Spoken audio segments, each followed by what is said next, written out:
Vamos celebrar nosso pensamento a Deus. Nós possamos dar início de amparo. Peço auxílio dos mentores espirituais nos trabalhos de hoje, para que transcorra na mais perfeita ordem, para que assim possamos auxiliar a todos os irmãos que Deus permitiu nos acompanhar, permitiu a entrada neste lar de misericórdia. Que assim seja. Pai nosso que estais no céu, santificado seja o vosso nome. Venha a nós o vosso reino. Seja feita a vossa vontade, assim na terra como nos céus. O pão nosso de cada dia nos dai hoje. Perdoai as nossas ofensas, assim como nós perdoamos a quem nos tem ofendido. E não os deixeis cair em tentações, mas livrai-nos de todo o mal. Que assim seja, graças a Deus.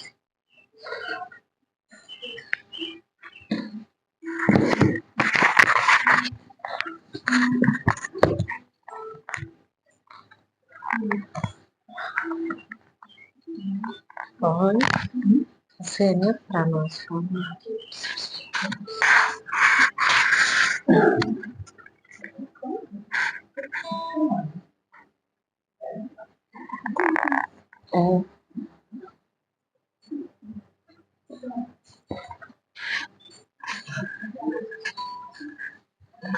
Precisa de lapela? Gente do céu, eu manejo. Na nossa época não tinha isso não. Capítulo 23. Não separar o que Deus juntou. Indissolubilidade do casamento, né? Olha, que coisa séria, né? Jesus há 2026 anos atrás, falando sobre a seriedade, né, do casamento, a seriedade do encontro do casal. A lição da Bíblia que nós temos lá na nossa casa é a de São Mateus, capítulo 19, versos de 3 a 9. E chegaram-se a Jesus os fariseus, tentando-o, e dizendo: é porventura lícito a um homem repudiar sua mulher por qualquer causa? Jesus respondendo-lhes disse: não tendes lido que quem criou o homem desde o princípio os fez macho e fêmea? E disse: por isso deixará o homem seu pai e sua mãe, e ajuntar-se-á com sua mulher, e serão dois numa só carne. Assim que já não são dois, mas uma só carne. Não separe logo o homem o que Deus ajuntou. Porém, os fariseus replicaram-lhe: pois, então por que Moisés mandou o homem dar à sua mulher carta de desquite e repudiá-la? Na época de Moisés, né, na lei de Moisés, né, tinha esse artigo, né, podia o homem dar carta de divórcio e repudiar a sua esposa. Jesus respondendo disse-lhes: porque Moisés, pela dureza de vossos corações, vos permitiu repudiar vossas mulheres, mas ao princípio não era assim. Eu, pois, vos declaro que todo aquele que repudiar sua mulher e casar-se com outra, comete adultério. E o que se casar com a que o outro repudiou, também comete adultério. Olha que sério, né? Olha como que a gente vê a importância da união do casal. É muito sério, né? Tanto que Jesus declara, né, que o casal se transforma em um. Ou seja, né, o que significa isso? As decisões, né, têm que ser tomadas de comum acordo, né, com respeito, né? Tanto o marido respeitando a esposa, quanto a esposa respeitando o marido, né? Com total confiança entre ambos. Antes de entrar no detalhe dos espíritos, essa lição é fantástica, porque está num momento muito oportuno. Né? Porque o que as trevas hoje atacam para nos afastar de Deus? O que os espíritos sombrios, o que as trevas atacam, né? E fala assim, mas por que eles atacam? Por que eles querem tomar essas decisões e ter o poder e dominar? Por quê? Né? É justamente para isso, para deter o poder. Quanto mais dividir, principalmente o quê? A família. Quanto mais dividir, para eles é deter o poder. Né? É tornar a união, o casal, né? Eu já vi casais falar, nós vamos casar, se não der certo a gente separa. Gente, não é assim. Não é assim. Né? A gente tem que pensar no casamento para sequência. Né? Não só para o cumprimento de karma, principalmente nós que já conhecemos que a morte não existe. A morte não existe. Então, né, o que houver, né, de sério para a desunião de um casal, quer dizer, se não foi pago todos os compromissos entre um e outro, vão retornar no futuro. Por isso que é muito interessante a gente refletir sobre as nossas atitudes, começando a compreender que fala assim, vou virar as costas. Aqui tudo bem, você vira as costas, nunca mais encontra com aquela pessoa, muda para outro país, muda para outro estado e acabou. Mas não adianta. Né? Se ficou resgate, se ficou dívida, vão se encontrar outra vez.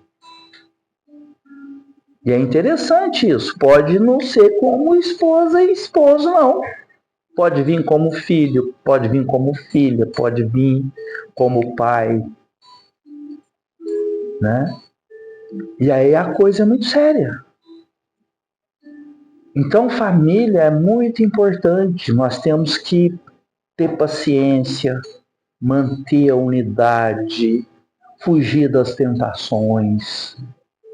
Né? Porque se nós escolhemos, né, o nosso parceiro, a nossa companheira, o nosso companheiro, né, o nosso marido, se nós escolhemos e decidimos ficar, então vamos fazer de tudo, né, para que essa união perdure. Né? E ela fala que a lição aberta é a insolubilidade do casamento. Então, casamento é definitivamente, né, indissolúvel? Não. Tem casais, né, que não conhecendo o que nós já conhecemos, chegam aos extremos. Que na verdade a separação acaba sendo o mal menor. Porque se continuarem juntos, um mata o outro. Então é muito sério. Mas nós temos que perceber que existe, né, nas lideranças trevosas, na liderança da escuridão, um ataque principalmente às famílias. E para quê? Para desacreditar em Deus. Porque o que a escuridão deseja? Né? Que a gente pare de orar, que a gente não vigie, né? Para ficar mais fácil o livre acesso, né? A quê? Ao poder, à dominação. Né? E quem tem que se autodominar somos nós. Nós não podemos viver no automático. Não podemos. Né? Nós temos que começar a aprender que nas 14, 16, 18 horas, né, que a gente passa acordado, nas 24 horas, nós temos que entender que nós precisamos buscar o maior nível de consciência possível. Porque se a gente for analisar e refletir, nós fazemos, na verdade, 95% nas horas despertas do nosso dia a dia, tudo no automático, não é inconsciente, no automático. Você toma água no automático, você almoça no automático, você celular no automático, você está ali, a pessoa está conversando com você está tão ali que você esquece do que está à sua roda. Né? Então isso tudo é que, né, é para dificultar o diálogo, para dificultar a compreensão, para dificultar o relacionamento. Né? Então nós temos uma grande trabalhadora, nossa companheira de estudo, que ela fala, nos ensinou isso há muito tempo. Nós temos que compreender que a nossa casa, né, dona Adelina, tem que ser um pedacinho do céu aqui na terra. Olha, isso é muito sério. A nossa casa é local de descanso, de refazimento, de comida gostosa. Uma vez nós fomos lá na roça, lá nós comemos pão de queijo, um suco, um café, que eu vou te contar. Né? E tem que ser assim. Né? E quando a gente visita, chega, você sente a energia, né? Aquela energia. Então a nossa casa ela tem que ser protegida. Quando a gente faz o evangelho no ar, a gente pede a Deus para ser um ponto de luz da humanidade. Exatamente. E isso contagia, isso é muito sério. Isso vai melhorando os nossos vizinhos, o relacionamento, tudo. Né? Mas, em contrapartida, às vezes nós recebemos alguns ataques. É para esse momento que nós temos que estar preparados. Né? Esse momento. Então, mas nosso lar tem que ser um pedacinho do céu. Então, eu vou levar os problemas, eu vou levar a dificuldade que eu tive de trabalho no meu dia a dia para dentro de casa? Não. Né? A hora que eu chegar na porta da minha casa, acabou a conta que eu não consegui pagar, eu não recebi, eu atrasei. Acabou o problema. Eu entro para minha casa, eu vou tomar meu banho, eu vou relaxar, eu vou descansar e não levar problemas para dentro do meu lar. Então, nós temos que refletir muito sobre isso. E nesse momento que nós estamos passando, que é o momento de transição, o que é o momento de transição? É o momento em que está sendo separado o joio do trigo, o cabrito das ovelhas. Mas se eu me julgo trigo, Jesus quer que eu vire as costas para o joio? Eu sou bonzão, sou bonzinho, faço tudo, caridade e tal. Né? Qual que é o ensinamento aqui do mestre? Que eu vire as costas, pronto? Não. Né? O nosso trabalho aqui com Cristo e com Deus, nosso Pai, Criador de amor, bondade e justiça. Nós não podemos esquecer disso. Justiça. Né? Jesus quer que a gente auxilie, que a gente ajude a transformar o joio em trigo, a transformar o cabrito em ovelha. Essa é a nossa missão. Não é a gente chegar falando, ó, nós somos o maioral, nós somos os bonzinhos, caridosos, fazemos tudo correto, tudo de acordo com o que Jesus quer. Então eu já vou para o céu, não preciso. Não. Se eu estou nessa condição, aí que eu tenho que ajudar o maior número de pessoas possíveis. Essa é a verdade do ensinamento de Jesus. Né? E para isso eu tenho que estar com a minha família coesa, unida, junta, né? Em todos os momentos. Né? Porque só nos momentos de festa a família está toda ali. Não, em todos os momentos de dores, de dificuldade, de doença, e nos momentos de festa, de prosperidade, de alegria. Né? Tanto é que num dos dogmas do casamento dos nossos irmãos católicos está lá, né? Como é que fala? Na alegria e na tristeza. Né? Juntos, ali, ó. E marido e mulher tem que ser comparsa, companheiro, cúmplices em tudo. A confiança tem que ser total. Né? E a gente ter determinação para não titubear nas nossas atitudes, na vida lá fora. Né? Então é muito séria, muita responsabilidade a nossa família quando a gente decide, né, a unir-se, quando a gente decide pelo casamento.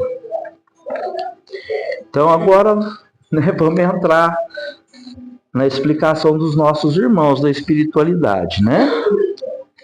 Então o Evangelho de Jesus, né, ele fala sobre o adultério. E a gente tem que lembrar que o adultério, aqui Jesus fala especificamente sobre a união de marido e mulher. Mas nós temos que compreender que lá nos 10 mandamentos, quando se fala em adultério, se fala em muito mais profundidade. Jesus traz a maior profundidade. Né? Por quê? Porque existe adulteração do combustível, do leite. O produtor lá produz o leite, põe uma aguinha lá para dar uns litrinhos, para dar um lucrinho. O que é isso? Isso é adulterar. Né? No peso é muito sério. Vocês podem pegar no supermercado lá o pacote, está faltando 50 gramas, 30 gramas, quer dizer, não é nada. Mas se multiplica, né, um caminhão carrega 1000 pacotes de açúcar, então faltou 30 gramas num pacote, multiplica por 1000. Então, quer dizer, além da lucratividade, né, aquele comerciante está nos roubando, isso é adulterar, né? Aquele que coloca água no leite. Hoje não existe mais, porque a primeira coisa que as cooperativas, a hora que chega o leite lá, vai para o laboratório, né? Se tiver água, se tiver adulterado, já é recusado. Então, é mais uma palavra, né, que a gente tem que refletir com profundidade quando se fala ela. A mesma coisa do amor. Quando Jesus fala em amor, é o amor mais profundo. Jesus, quando fala em amor incondicional. Vocês sabem o que é amar incondicionalmente? É amar mesmo a pessoa que te trata mal, mesmo a pessoa que te traiu, mesmo a pessoa que não te quer mais. Né? Olha, é muito sério. Então, a não ser o que procede de Deus, falando sobre o casamento, né? Porque as igrejas, a católica, nossos irmãos, as outras igrejas, não, o casamento é indissolúvel, né? Então, a não ser o que procede de Deus, nada é imutável no mundo. Então, já começa por aí. Então, a decisão, né? Não, é do casal. É da esposa e do esposo. Tudo o que procede do homem, do ser humano, está sujeito a mudanças. Olha, tudo. As leis da natureza são as mesmas em todos os tempos, em todos os países, em todos os momentos. Então, sabe aquela coisinha, né, que os filhos, os netos, adolescentes falam: "Ih, vovô, o senhor está por fora, não é assim mais não". Nós temos que entender, olha, que as leis de Deus são imutáveis. Que elas valem lá 2026 anos atrás, vale para 1500 na Idade Média, vale hoje, né? É como ensina Jesus: passarão o céu e a terra, mas não passarão as minhas palavras, os meus ensinamentos. Então, as leis de Deus não mudam. Nós vamos evoluir, vamos prosperar, mas as leis de Deus são as mesmas ontem, hoje e sempre. Então, são imutáveis, né? Eu vou repetir, ó, as leis da natureza. O que são as leis da natureza? São as leis de Deus. No direito nós temos, né, doutor, o direito natural, o direito positivo. Olha, temos a distinção. Quer dizer, o direito natural não tem o que mudar, não tem argumentação com relação ao direito natural. O direito positivo é o direito criado pelos homens. São as leis criadas pelo Senado, pela Câmara dos Deputados Federais, pelos deputados estaduais. Esse é o direito positivo. É o direito, né, que o juiz, a hora que vai quantificar a pena, né, a quantos anos de cadeia, né, o criminoso vai ser condenado, é o direito positivo. Ou seja, é o direito criado por nós, por seres humanos. O direito natural é aliado às leis natural, né, que se refere a Deus Todo-Poderoso, portanto, né, imutáveis.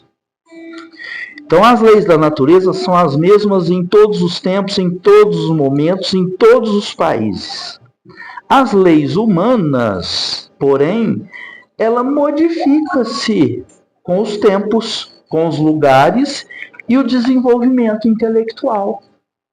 E tem que mudar, né? Por quê? Porque a sociedade prospera, a sociedade evolui intelectualmente, moralmente, cientificamente, né? Então a mudança não tem como não acontecer. Aonde? Nas leis humanas. No casamento, o que é de ordem divina no casamento? Né?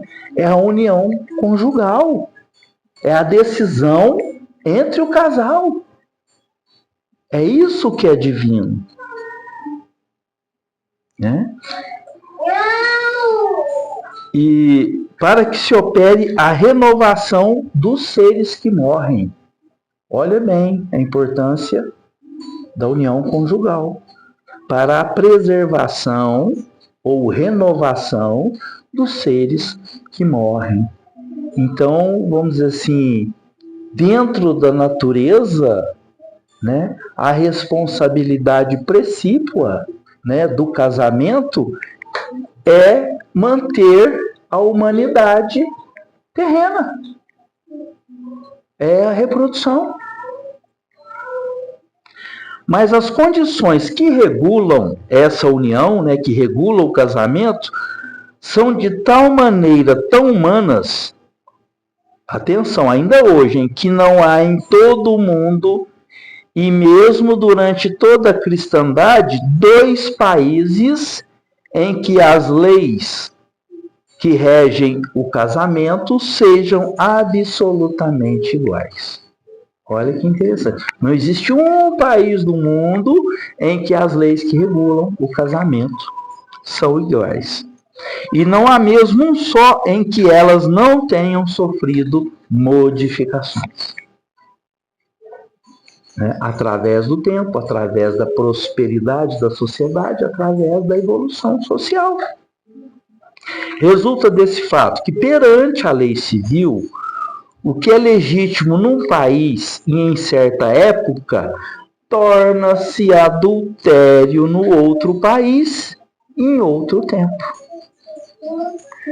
Isso porque a lei civil tem por fim regular os interesses familiares. E esses interesses variam segundo os costumes e a necessidade de cada localidade. São específicos de cada região, de cada local. É assim, por exemplo, que em certos países o casamento religioso é o único legítimo, enquanto em outros o casamento civil é suficiente, você não precisa nem casar no religioso. Né? Em suma, né? Deus une quem? Aqueles que realmente se amam, aqueles que realmente se respeitam. Né? O amor tem que estar acima de todas as condições, de todas as necessidades. Né? O amor tem que ser suficiente para a manutenção, né, da existência de um casal. Em suma, está aí, mais uma vez, tudo é o amor. Então, reflitamos todos nós aqui sobre a importância e a necessidade, né, de acreditarmos em Deus, que a escuridão, a primeira coisa que ela quer fazer é que duvidemos disso. Né? Que Deus existe, que Deus é bom, que Deus é Pai, que Jesus ensinou isso. O Antigo Testamento, nós temos o Deus guerreiro, o Deus vingativo, o Deus que destrói, o Deus que manda matar. Né? E aí Jesus chegou mostrando, não, amai vossos inimigos. Olha, se Jesus nos ensina que devemos amar nossos inimigos, e aqueles com quem convivemos? E aqueles que moramos debaixo do mesmo teto? Olha, como que nós devemos amar? Então vamos deixar extravasar esse amor. Vamos ser gentis. Né? A vida não é um mar de rosas, nós sabemos disso, mas nós temos que compreender, né, que existe algo tentando disseminar esse descontrole emocional, disseminar, né, a separação, a divisão. Então, mais do que nunca, né, devemos orar e vigiar. E nunca esquecer, porque a nossa amiga, nossa companheira, né, nos deixou aqui o legado dela na nossa casa. Nossa casa, nosso lar tem que ser um pedaço do céu aqui na terra. Que Jesus nos abençoe, que assim seja. Vamos para a segunda parte. Vamos passar para a leitura do livro SOS Preces Caliciene.